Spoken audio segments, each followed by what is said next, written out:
Hey everybody, this is the Sliders Review, and I'm here today to talk to you about Ultraviolet and Black Scorpion Season 1, Episode 1, The Pilot. So I've been waiting for this show to drop for an extremely long time, ever since I heard that Scarlett Estevez was no longer going to be on Bunked. I was furious about that because Gwen was my favorite character on Bunked when she got introduced. She was just too hilarious and stuff. And so when I heard she wasn't going to be on that show, I'm like, why? Why did she leave? Oh, she got her own show. So this show's been in development for a very long time. And this show has no Wikipedia page. So, but it does have a wiki fandom page and stuff. And so I've just been like waiting and waiting and waiting, and it finally dropped yesterday. I'm like, thank God. But sadly, I don't have Disney Channel.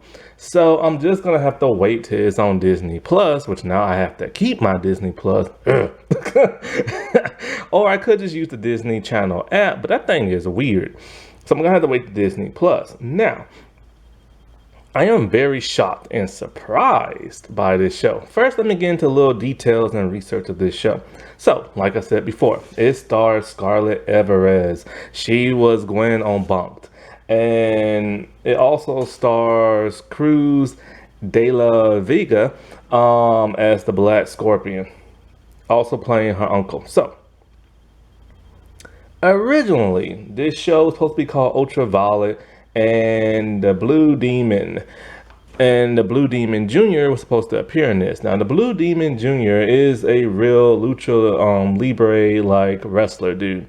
But for whatever reason, he dropped out and they went with the whole Black Scorpion angle and stuff. Now, this is Disney Channel's fifth, like all Latino, well, predominantly Latino cast show. That's awesome. They're expanding, and I like that. Also, I think there might be a hidden character in this show. I'll get into that a little bit later. So, this show, I am very shocked by the way it looks and feels. It is not a traditional Disney Channel show. Very similar to that of The Secrets of Sulphur Springs. Now, The Secret of Sulphur Springs was originally supposed to be a Disney Plus show, but it got bumped over to Disney Channel for some reason. This show's cinematography looks like that of a movie. I am shocked. Also, they film on location instead of that of a studio. That is very rare for Disney Channel to do. And from what I can tell so far, this is not a Disney Plus series like Sulphur Springs. So they do film in location. It has that movie aesthetic to it. But like I said before, it's very rare for a Disney Channel show to do live locations. Very rare. Also, this is not your traditional Disney Channel show. I'm starting to have wonders if this was supposed to be a Disney Plus series, because the parents in this, they kiss. Yes, you heard me. Not only do they kiss, they make out. That is like a big Disney no-no. You don't see that in Disney Channel shows. How often have you ever seen the two parents kiss? I don't think I've never seen that in all the years. I've been watching Disney Channel for the past 22 years on and off and everything. Even a little bit before that, like back when I was in high school, I've never seen that happen. Never. And not only do they kiss, they make out. So that's what I'm starting to think. This was originally supposed to be a Disney Plus series, probably. So anyway, this show revolves around, it starts off with this car burglars, right? And they're stopped by the Black Scorpion. He's doing like, you know, his fighting style is very much that of a wrestler. So he's kind of like Batman, dressed all in black, grumpy sounding voice, you know, and then he's on like the rooftop and he's stopped by a young girl dressed all in purple with super speed. The CGI on this is great for the most part, except for one scene I'll talk about a little bit later. She's a speedster. Her speed is very similar to that of the Flash, the CW. So the little lightning streaks, but you also get kind of like the distorted, like blur streaks as well. And she's happy and excited to see him. She's all like, yo man, let's collab and everything with superheroes and stuff like that. And she got her cell phone out. She's like videoing, live streaming the entire thing. He's kind of like, no, I work alone and everything. And so like, he's able to not only hide in the shadow, but I guess like teleport through the shadows and everything. So he ditches her and she's like upset. This is before all this happens though. But anyway, so they show what happened a couple of days before that. She's just a regular girl named Violet and she's hanging around her friend. And so the thing is like, something happens. I forget what happens. But something happens that causes her to see kind of like the school counselor or principal, something like that, who happens to be her mom. Now, there's something interesting about this show. Okay, Disney Plus Miss Marvel show has not aired yet, but I've seen the trailers. I'm getting that vibe, you know, because in the trailer of Miss Marvel, they have kind of like these cartoony like effects that like pop in and out like the show and stuff, and that's how this show kind of is. When she gets hit by something, you see like a little cartoony spark type thing, kind of like the Adam West Batman show, but not with the words "pow" coming out. Now when she is on her cell phone and she's live streaming, you can see like all the lights and the views, the little bubbles like coming up from like from where she's at. So it has that feel to it, which is kind of weird. So this is kind of like Disney Channel's version of Disney Plus's Miss Marvel.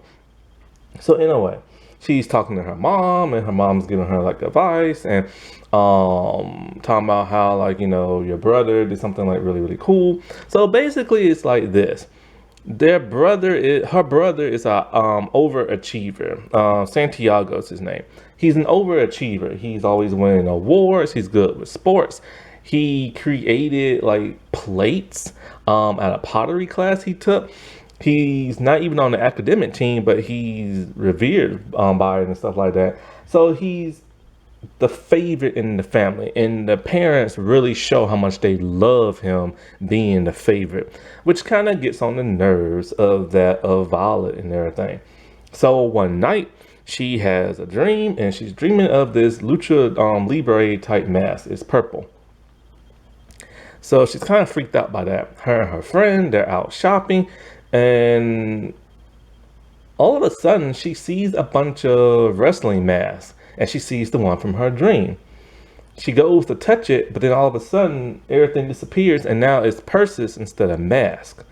Well, at some point in time, she goes back to her room, and all of a sudden that same mask is on her bed. She touches it, she puts it on, and she transforms into like this costume and everything, a wrestling costume. The mask is nice and flashy. I like the mask design. The outfits on both her and Black Scorpion, they need some improvements.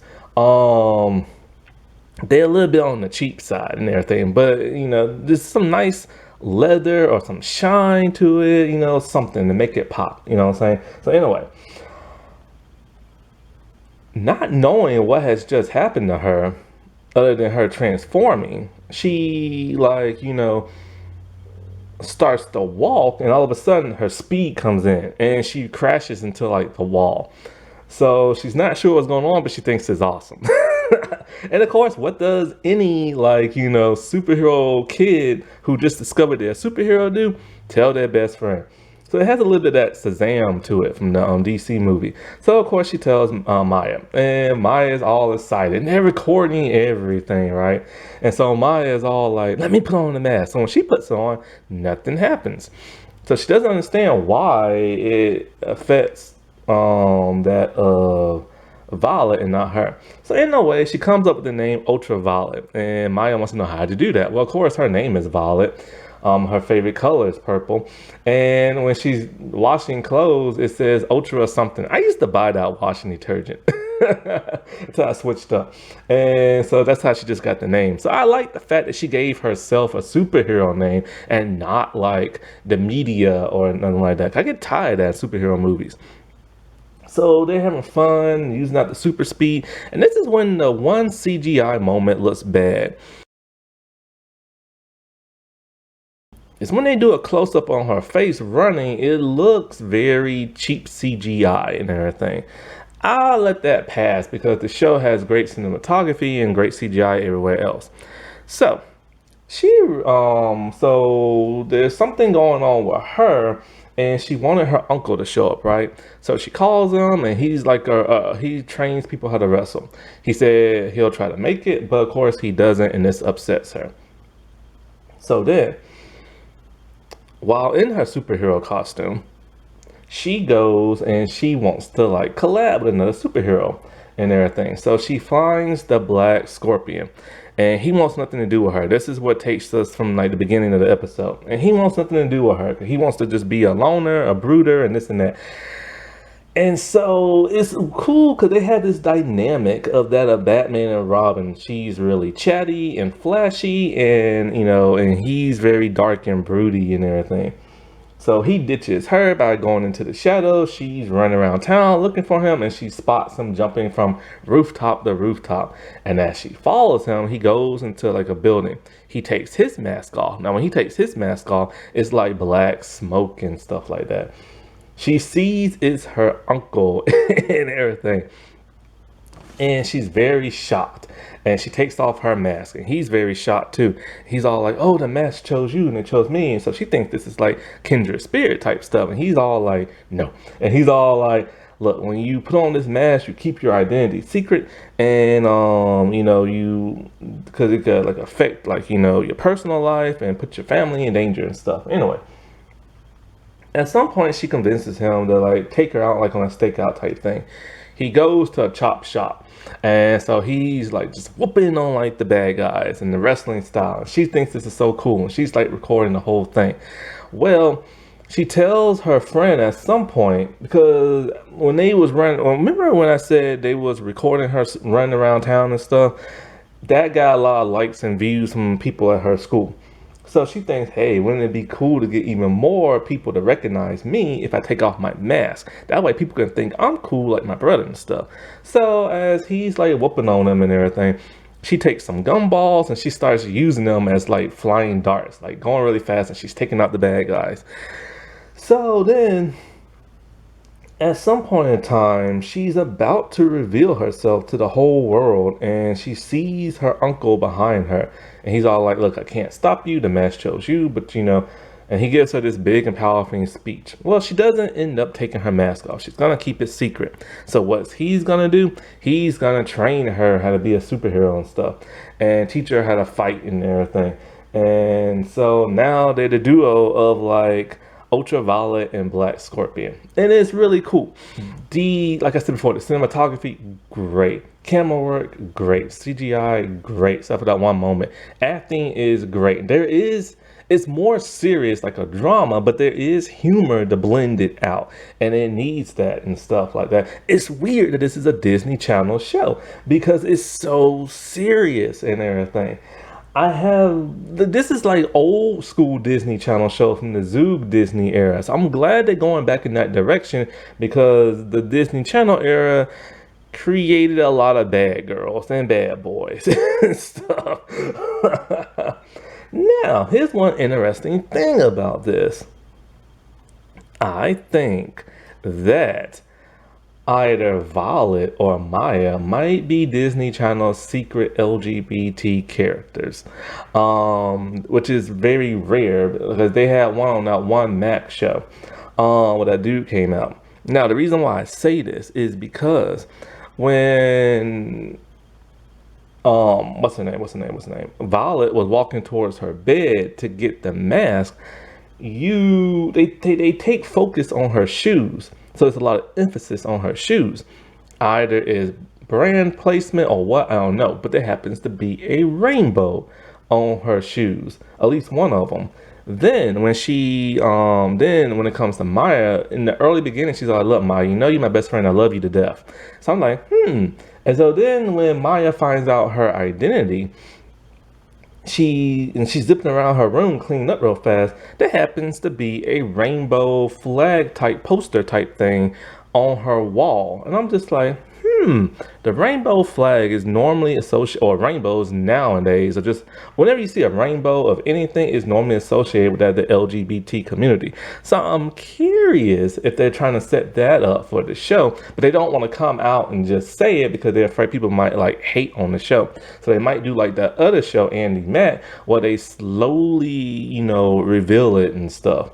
That would be really huge for Disney, because not only this is their fifth Latino show, this will also be like their second or probably third like LGBT character and stuff.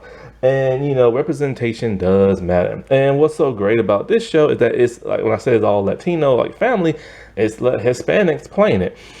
There are no white people pretending to be Hispanic or Italians pretending to be Hispanic like that, stuck in the middle and stuff with two of their characters. So at least Disney is learning from that mistake and everything. So that's cool. But yeah, this is a cool show, man. Like, I can't wait to watch it on Disney Plus when it drops, like the entire season and stuff. It just sucks I have to wait. That's the one bummer about not having cable. But why pay a cable bill and you have to pay all these other streaming bills and stuff, And so I really appreciate Disney going that extra mile, trying to be different from what their brand was about a decade and a half ago, because that whole Disney Channel, like princess pop, like gummy, like sugary gumball-less type thing they had going on, that was too much. That literally like warped the minds of so many young people watching the show. And then, of course, they had a problem when those young stars became adults and they became naughty and everything. So it's nice that they're getting away from that craze that they had back then. Alrighty, well, I'll talk to y'all later. Bye.